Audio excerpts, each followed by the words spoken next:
My wife told the doctors, stop his treatment. He can't afford this surgery anyway. I replied, you're right. She grabbed the pen to sign the release, only to see the hospital's chief of surgery walk in and rip the paper from her hands. He looked at her and said, he doesn't need insurance. He's my son. Get out of my hospital. I should probably start with how I ended up needing emergency surgery at St. Mary's Medical Center at 2 a.m. on a Wednesday. But honestly, that part's not as important as what happened after. The aneurysm in my brain decided to rupture while I was sleeping. 1 second, I'm dreaming about something I can't remember. Next second, I'm screaming in pain, so intense I thought my skull was splitting open. Sarah, my wife of 6 years, she woke up when I fell out of bed. Found me on the floor convulsing. Called 911. I remember that part in flashes. The ambulance.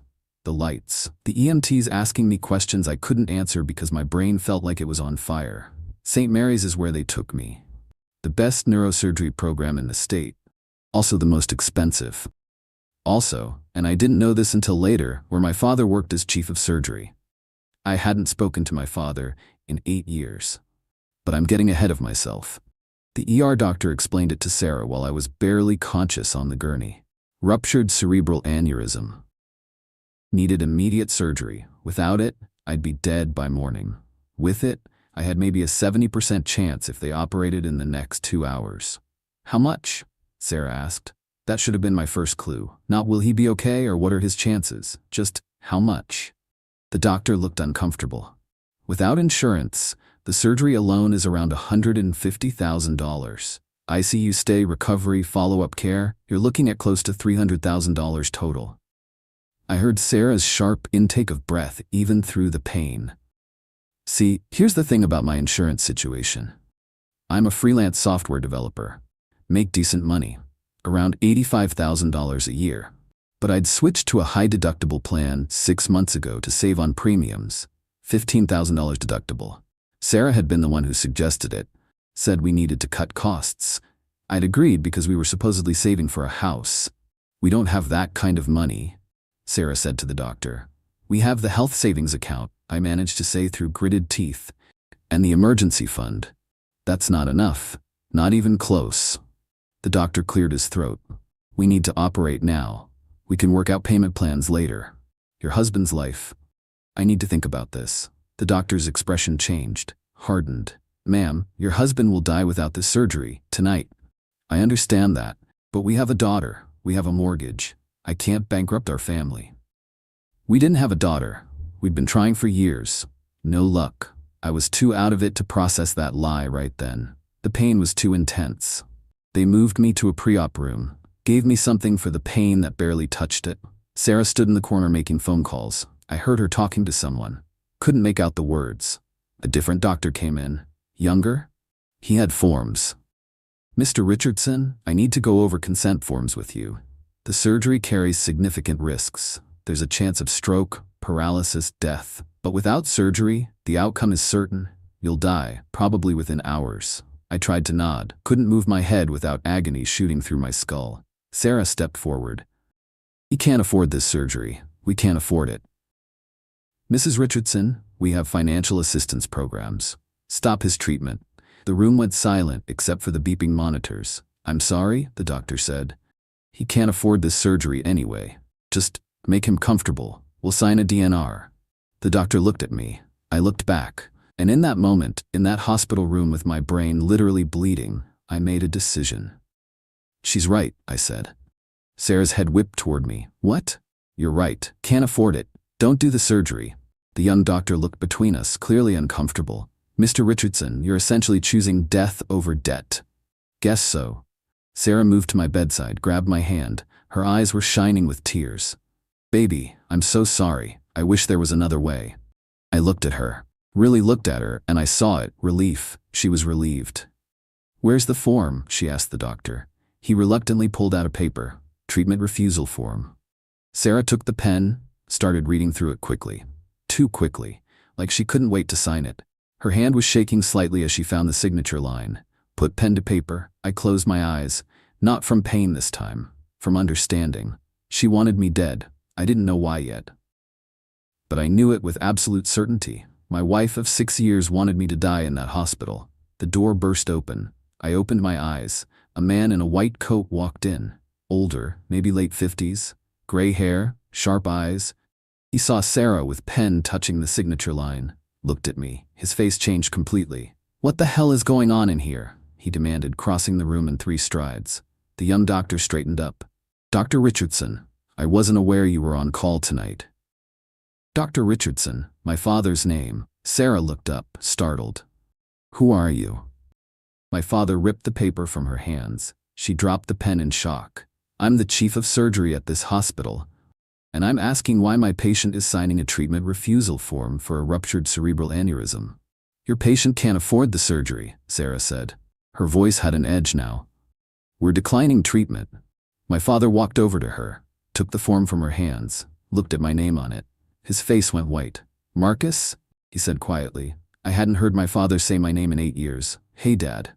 The young doctor's eyes went wide. "Wait, this is your..." "Out," my father said. Not to me, to the doctor, to Sarah. "Everyone out, now."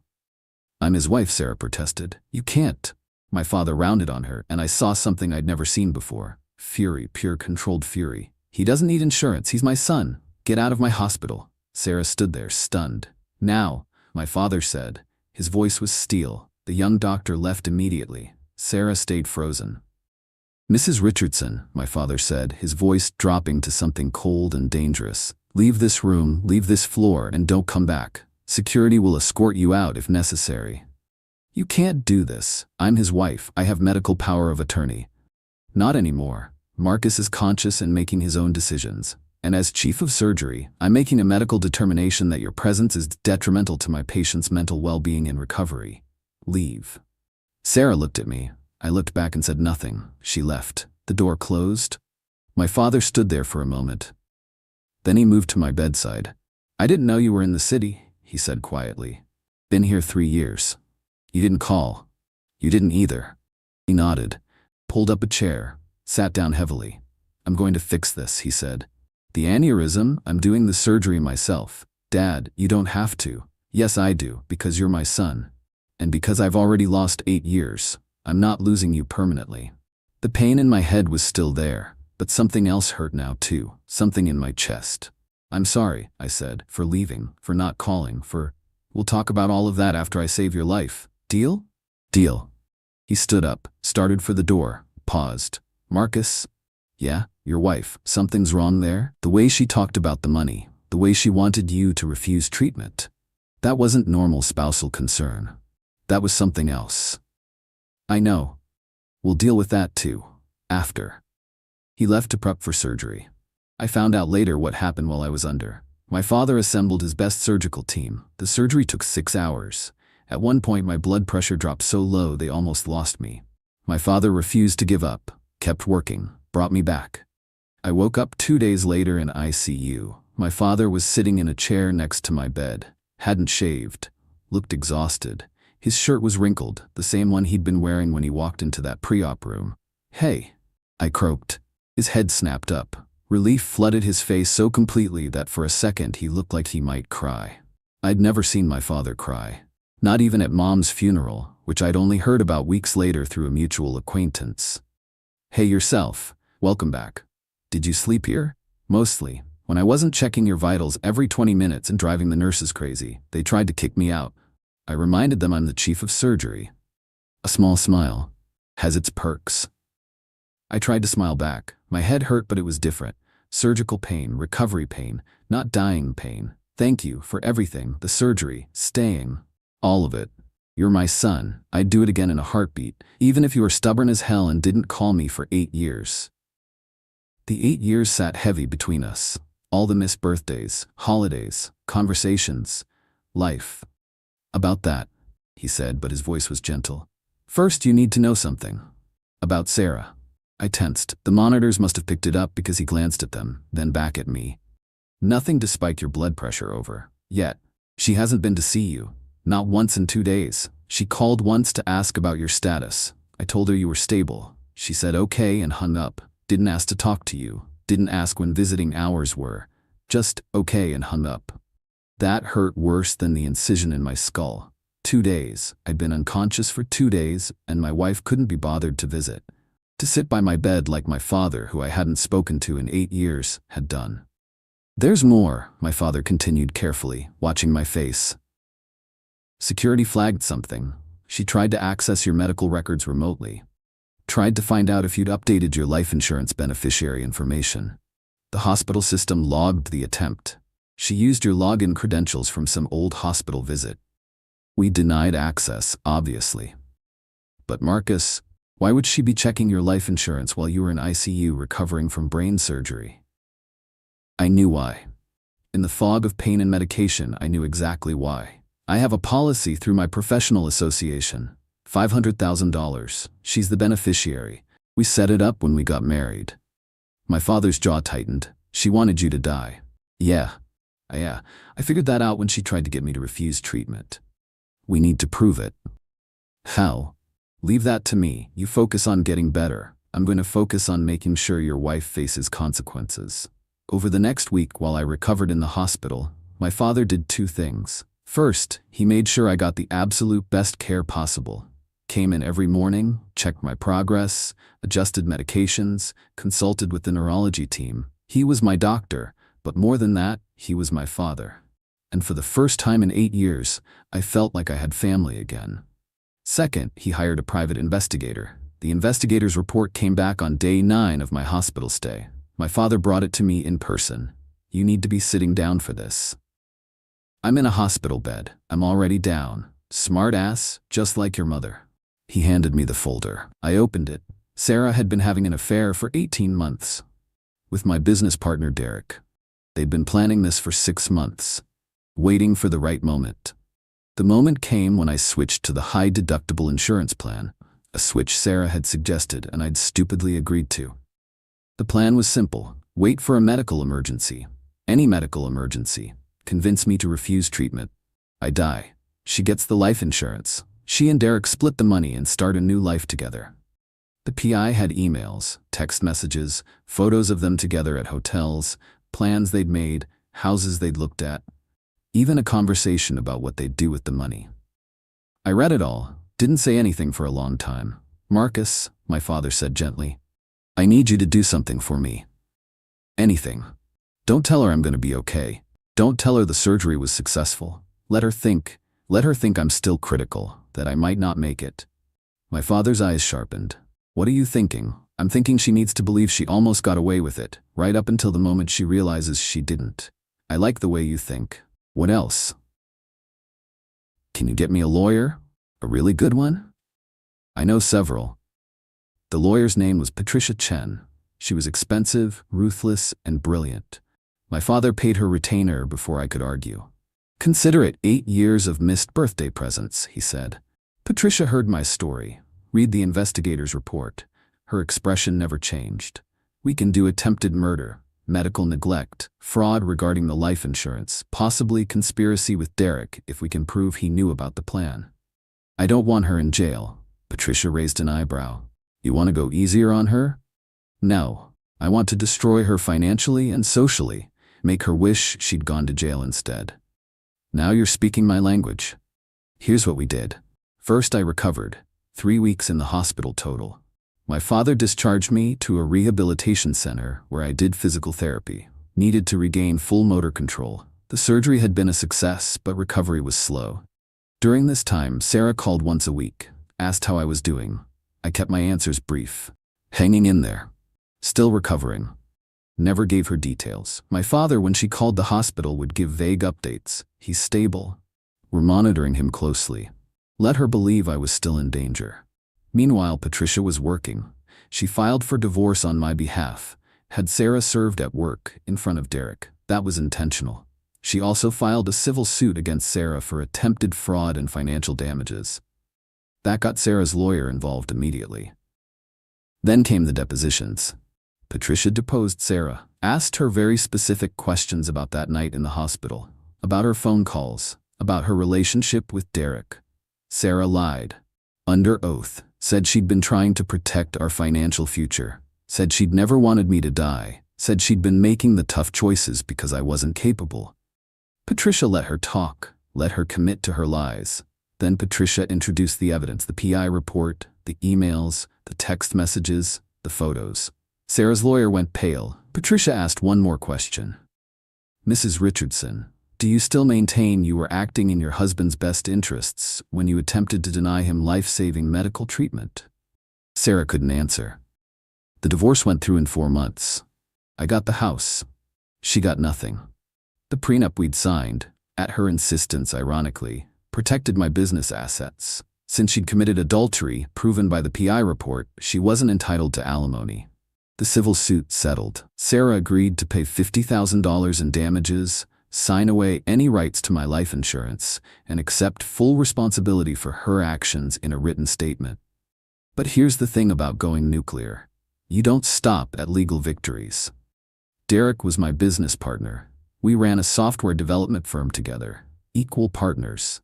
The company was worth about $800,000. I bought him out, used the settlement money from Sarah, plus a loan from my father, to make him an offer. He could sell me his half for $250,000 and walk away clean. Or I could file a lawsuit alleging he was complicit in Sarah's fraud, which would tie the company up in litigation for years and destroy its reputation. Derek took the money. Then I renamed the company. Sent out notices to all our clients. The ones who knew Derek got a personal call from me explaining why he was no longer with the firm. I was professional about it. Just stated facts. He'd been having an affair with my wife, had been involved in personal matters that made continued partnership impossible. Word spread. In our industry, reputation is everything. Derek's was ruined. Sarah tried to get a job. Every place she applied, I had connections. Made sure the hiring managers knew about the affair, about her trying to deny me medical treatment. I never said, don't hire her. I just made sure people knew who they'd be hiring. She ended up moving 2 states away. But the nuclear part? The part I'm most proud of? Sarah had been posting on social media during my entire hospital stay. Sympathy posts. Praying for my husband. Please send good thoughts. Playing the worried wife while texting Derek about how soon she'd have the life insurance money. Once the divorce was final, I posted screenshots. All of it. The texts with Derek. The emails planning what they'd do with the insurance money. Her trying to get me to refuse treatment. All time-stamped with her praying for my husband posts right above them. Captioned it, "Meet my ex-wife, who tried to let me die for insurance money while pretending to pray for my recovery." I posted it at 9 a.m. on a Monday. By noon it had 50,000 shares. By 5 p.m. it was trending. By the next morning it had been picked up by news outlets. Local news, then national. Someone made it into a TikTok that got 3 million views. YouTube commentary channels covered it. Reddit had multiple threads. Sarah's full name was in the post. Her face was in the screenshots. There was no hiding from it. Her employer, a marketing firm in the city, fired her by Wednesday. They released a statement saying they don't employ individuals whose actions reflect poorly on company values. She tried to claim wrongful termination. Her lawyer told her to drop it. The publicity would only make things worse. Her friends, the ones who'd been in her prayer circle, posting supportive comments during my hospital stay, they all deleted their comments. Blocked her. A few of them reached out to me to apologize for not seeing through her act. Her family called me. Her mother crying, asking me to take down the post, saying I was destroying her daughter's life. I reminded her that her daughter had tried to let me die. Her mother hung up on me. The post stayed up. News crews showed up at Sarah's apartment. She stopped answering the door, stopped going outside. Eventually she just left, moved in the middle of the night. I found out later she'd gone to Arizona, changed jobs, changed her name legally. But the internet is forever. People still recognized her, still commented on her social media profiles. She deleted everything eventually. Good.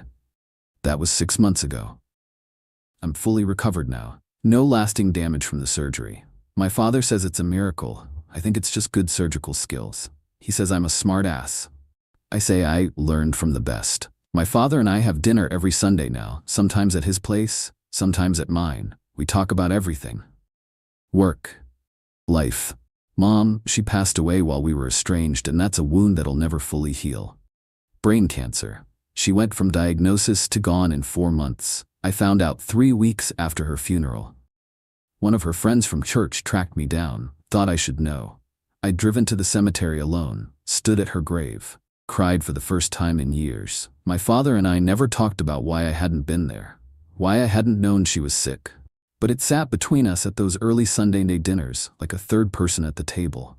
Finally, about 2 months into our renewed relationship, he brought it up. "Your mother asked about you," he said quietly. We were at his place. He was grilling steaks. I was making a salad. Near the end, she was on a lot of morphine. Sometimes she'd forget. She'd ask where you were when you were coming to visit. I stopped chopping tomatoes. "What did you tell her?" "That you were busy, that you'd visit soon."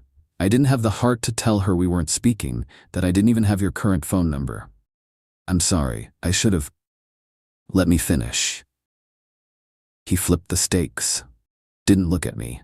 The fight we had, about medical school versus software development. I was an ass. I was trying to live my dreams through you, trying to make you into something you weren't.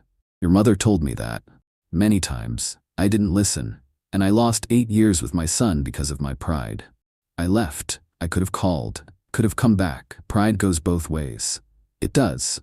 But I'm your father. I should have been the bigger person. Should have reached out. Should have. He paused, took a breath. Should have told you it was okay to be exactly who you are. A brilliant software developer who makes more money than I do and is probably happier than if you'd spent 8 years in medical school resenting me. We didn't hug. Neither of us is particularly good at that. But we looked at each other across the grill, and something settled. Something that had been broken for 8 years clicked back into place. "I'm glad you didn't die," he said. "Obviously because you're my son. But also because you make a damn good ribeye marinade and it would have died with you. Also because I just got you back and I'm not ready to lose you again. That's the only reason? And I would have missed you. Slightly. Love you too, Dad," he smiled. Raised his beer. To second chances. To second chances. "Last week I ran into Derek at a coffee shop. He saw me, turned to leave. 'Derek,' I called out. He stopped, turned around slowly. 'How's the job search going?' His face hardened. "You know exactly how it's going. You made sure of that." I made sure people knew the truth. What they did with that information was their choice. "You destroyed my career." "No, you destroyed your career when you decided to fuck my wife and help her try to kill me for insurance money. I didn't know about that, the insurance thing, that was all her. The PI report says otherwise, but believe what you need to believe." He left without another word. I don't feel bad about Derek or Sarah. They made their choices. They tried to use my medical emergency as an opportunity, and they failed. My father says I went too far with the social media post. That I should have taken the high road. I disagree. The high road would have let Sarah play victim, let her pretend she was the wronged spouse. Let her move on with her life without consequences. This way, everyone knows exactly who she is. And honestly, knowing my father has my back now, knowing I've rebuilt my company and my life, knowing that Sarah's reputation is permanently destroyed and she had to leave the state to escape it, I sleep pretty well at night. The aneurysm they said might kill me ended up being the best thing that ever happened to me. It gave me back my father, showed me who my wife really was before it was too late, let me burn down the people who tried to burn me. $300,000 in medical bills. My father wrote off every cent. Family doesn't charge family, he said. Sarah wanted me dead for $500,000. Instead, I got my father back, my freedom, and the satisfaction of knowing she got exactly what she deserved.